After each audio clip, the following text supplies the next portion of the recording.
Good afternoon, I'm Mabel Jong, and you're watching continuing coverage of the World Healthcare Congress right here in Washington, D.C. And I'm so very pleased to have with me in the studio Speaker Newt Gingrich, who is going to talk more about what we need in healthcare today. So great to see you. Well, Mabel, I'm delighted to be here and to have a chance to talk about one of the most important topics in America. And a lot of the ideas that we're talking about today, you've been talking about for years. So are we headed in the right direction? I think broadly, despite the political fight over Obamacare or the Affordable Care Act, I think the actual underlying health system is beginning for the first time to evolve towards a much better understanding of what personal medicine is going to be like with genetic breakthroughs, what electronic medicine is going to be like with the smartphone.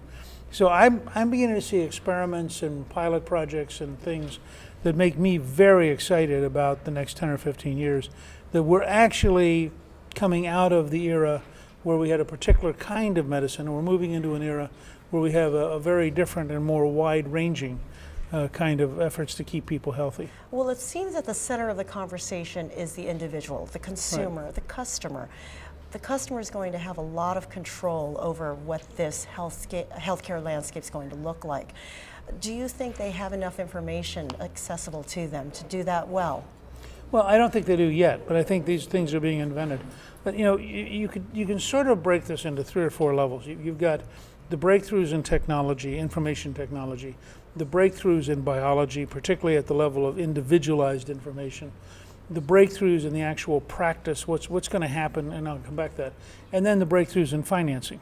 Each of those leads to, they interact with each other. I do both national security and healthcare. Healthcare is 10 times more complicated. And Yes. so the process of evolving in healthcare is almost by definition more complex than even the Pentagon. And that's part of why we've had this challenge. But I'll give you just one example. The smartphone, which will have over 90% penetration by the end of the decade worldwide, among people, according to Ericsson Mobility Study, among people over 6 years of age, over 90% of the entire planet are going to have a smartphone. The smartphone, for the first time, leads us towards continuous health information. This is different than telemedicine. Telemedicine was you talking to your doctor by, you know. This is the ability to equip you, for example, if you have a heart problem, with devices that 24/7 are sending a stream of data about your heart and your cardiovascular circumstance, then mediated by an expert system, which allows the doctor to ignore you unless you break out a certain barrier patterns. And the doctor can then call you and say, this just showed up, you need to come in, or this just showed up, sit down, the ambulance will be there in 10 minutes. But suddenly you're going to have streams of information that we have never even imagined in the past. That's one thing. The second, and I'm a victim of this myself. I was helping my wife do research for, she writes books, history books about Ellis the elephant, who teaches American history to 48-year-olds. Okay. And she decided to do a book on colonial America. And so she wanted to have every single colony included. So one Sunday afternoon I said, I'll be your research assistant. Well, I all of a sudden found myself drawn into Google on a scale I had never dreamed of. Okay. And now I do probably 70 or 80% of my own research, because it's actually faster for me to type it in and search it than it is for me to ask a staff person to do it to report back to me. So the reason I cite this is the correct question you asked, which is, we will presently be building a whole series, we the nation, will be building a whole series of helping mechanisms that lets you navigate your health situation and gives you a range of choices. For example, there's a small firm, there's a startup, which is aggregating people who have a particular problem. So let's say you have carpal tunnel syndrome. It was started by a guy who noticed the following. Surgeons are 5 times more likely to recommend surgery than to have surgery. Sure. So, I believe it. so the surgeon goes, wait a second, I don't want to operate on me because I know there are lots of unintended consequences. Yes. But I don't mind operating on you. and so it turned out that there are 3 or 4 different things you can do for carpal tunnel. And what he's doing is sort of a little bit like Zagat for restaurants. He's actually going out and saying to people, okay, you've been through this. What was your experience? So now you discover you have it. You can go in, and now you're having patients tell you what they experienced, which actually goes back to a very early pioneering book by Laura Landau called Survivor. She was a Wall Street Journal reporter, discovered she needed a bone marrow transplant, and wrote a brilliant book about her experience. And at the end she says, the most important thing is not to talk to the doctor, because the doctor's never had a bone marrow transplant.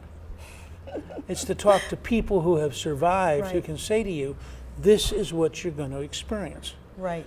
Well, now we're beginning to be able to codify that in huge volumes of data, and you're going to see more and more apps for your smartphone that allow you to say, here's what, and I have my oldest daughter has rheumatoid arthritis and has had it for a long time, very active with the Arthritis Foundation. Kathy Lubbers is her name. And you know, she's one of those people who is beginning to think through how does she take her experience and make it available to other people with arthritis, so that you can go onto a website. Let's say you suddenly discover tomorrow morning you have rheumatoid arthritis. So you'd have a website that helps you go through what you need to learn and helps you experience what you're going to experience. And I think you're going to see more and more of that. Do you support us spending more of our time just kind of doing things ourselves? When I go to the physician, my doctor is looking at his computer the whole time, and he's typing in all of the information, and he's not having that one-on-one connection with me. Some people seem fine with that. I mean, other people might not be. Should we continue encouraging the healthcare sector to keep the person, the personal connections in mind? Well, what's going to happen there, and this is going to lead inevitably to a multi-layered system. You're going to get more and more concierge docs who say, look, if you'll pay me X number of dollars a year, I'm not going to look at my computer. I'm going to, I'm going to tape it. I'll have somebody type it in later, but I'm your personal doctor. I mean, I'm very fortunate. I have a doctor who really, I would say now, at least 80% of our transactions are email. Okay. And I'll write him and say, this just happened, what do you think? And that's it, and that's good enough. And he'll for write you. back and say, well, you know, take 2 aspirin. But it enables us 24/7. I can reach out to him, and when it's convenient for him, 24/7 he can send me stuff. Now, it takes a certain level of sophistication and a certain level of getting to know each other. But you're going to have concierge medicine at one end, and you're going to have, frankly, you know, federal health clinics at the other end. Right. And there's going to be a tremendous, which is what happens. Think about hotels. We have an extraordinary range of hotels you can go stay at. Yes. And different levels of hotels give you different experiences.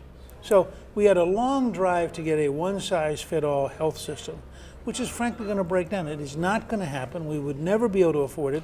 And it doesn't necessarily fit what people want. Right. Young people, for example, want convenience. Yes. And they will go to some local clinic that you can park next to. Or they will go to the Minute Clinic inside a Target store. Rather than, you know, whereas my mother-in-law at 83 has a very different attitude towards doctors and towards medical systems. And Yes. it would never occur to her to make convenience her number one priority. I love how I'm able to hear about your mother-in-law and Yeah. your mother and your physician. This is great.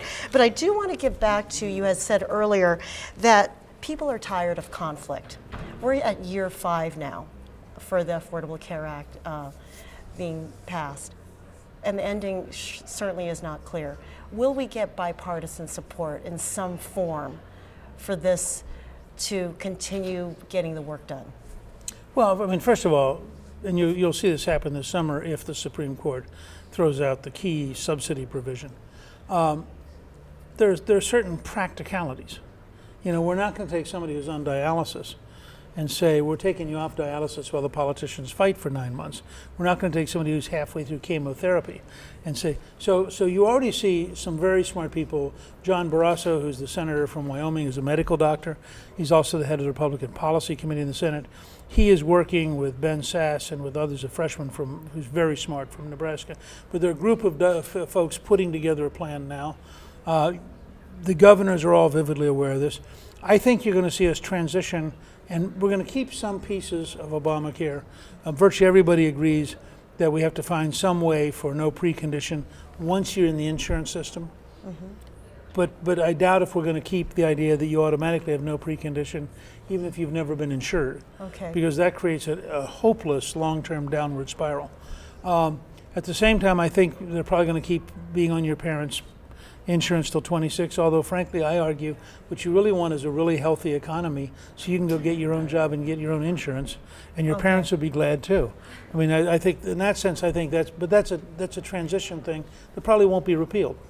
On the other hand, the whole jury-rigged state exchanges, et cetera, I suspect is going to be replaced by a more market-oriented model and a much more flexible and much more dynamic model. I mean, the problem with centralized bureaucracy, whether it's in Albany or Sacramento or Washington, is that they're very slow and they are inherently not in touch with reality.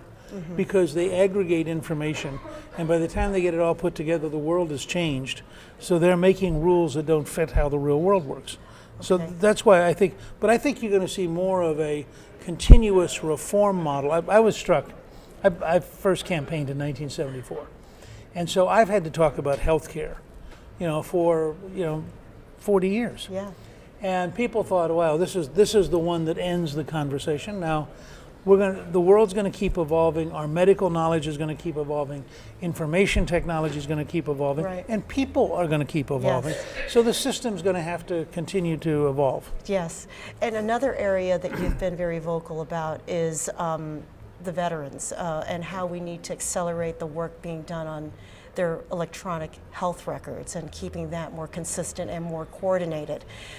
What more do you want to see done in this area? Well, there are two things. And let me say that I recently had a remarkable meeting with Secretary McDonald and his senior team, who I thought were very impressive. I mean, I left dramatically more positive than I went in.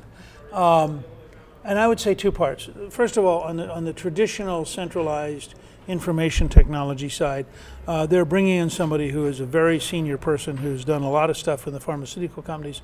Hopefully she is going to be able to begin to bring order to that process. 20 years ago, the VA was the leading institution in America at health information technology, but it did the classic thing that bureaucracies do. It froze. Well, you've had 20 years of Silicon Valley changing everything, and you still have a 1991 or 1992 system at VA. Right. By the way, the Defense Department's worse. So this is not just, this is a federal government problem.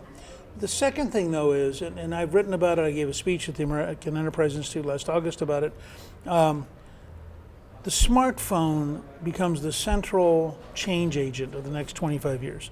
And one of the things I'm trying to convince the VA to do is to actually build a pilot project where you take all of the available apps and you try to see, can you empower the veteran to have dramatically more control over their life so that they, rather than the bureaucrat or the definers of the relationship.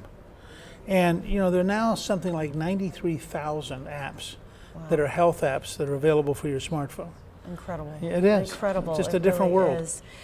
Will more attention be paid towards genome and more sort of biosciences I certainly hope technology? so. And do you think a priority should be put on that end when there's so many other issues in healthcare to be paid attention to? Look, I think the president was largely right in talking about personalized medicine. It's something that I've worked with Francis Collins on for the head of National Institute of Health for probably 15, 20 years. There are a couple pieces to that. One is we want to accelerate research. It's very important. The second is we have to fundamentally overhaul the Food and Drug Administration. It's way too expensive. It operates off of a manual typewriter-based model of bureaucracy when today we have enormous ability to gather information in real time. I'll give you one minor example. The FDA has refused to approve the most popular sunscreen in Europe on the grounds that they don't know whether or not the particular ingredients in that sunscreen penetrate below your skin, okay? Now, I've proposed that we need to introduce a bill that says that Europeans are human too. And if you've had 100 million years of people using the sunscreen and there are no statistically significant examples of the problem the VA is worried about, the idea that you're now going to do a specialized study with 600 people is almost stupid. And so, so why don't Germans count? or French or Italian. I just give you an example. And so we need to modernize the Food and Drug Administration very vividly. And we need to understand that if you've got a smartphone and we tie it into your medication, we can afford to take a risk of approving something because we're going to track bad outcomes literally in real time. And so Powerful. we can look at that. Vioxx was discovered as a problem in part, large part, because Kaiser Permanente had a big enough electronic database that they could see anomalies that would not have shown up on paper. Well, this is the next stage beyond what Kaiser Permanente did. This is real-time, continuous medical information, 24/7, and eventually, in the not-distant future, if we're clever, every American will have a smartphone, and every single smartphone will be a medical device. We're getting there, it sounds like. Well, Speaker Gingrich, it's been a pleasure, and I'll have to leave it there, but thank you. It's great talking with you. Thank you so so much. much. Great conversation. And I'm Mabel Jong. Thanks for watching.